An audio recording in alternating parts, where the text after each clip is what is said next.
செய்திகளை பார்க்கலாம். அமெரிக்க அதிபர் டொனால்டு டிரம்புக்கும் அவருடைய நெருங்கிய நண்பரும் தொழிலதிபருமான எலன் மஸ்கிற்கிடையே மோதல் ஏற்பட்டிருப்பது அமெரிக்காவில் பெரும் பரபரப்பை ஏற்படுத்தியுள்ளது. நகமும் சதையுமாக இருந்த டிரம்பும் எலன் மஸ்கும் நாகமும் கீரியுமாக மாறியது ஏன் என்பதை இப்போது பார்க்கலாம்.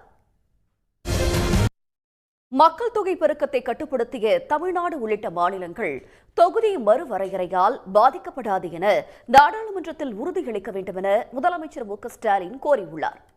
உரிய அரசியல் அமைப்பு சட்டத்திருத்தத்தை நிறைவேற்றவும் வலியுறுத்தியுள்ளார்.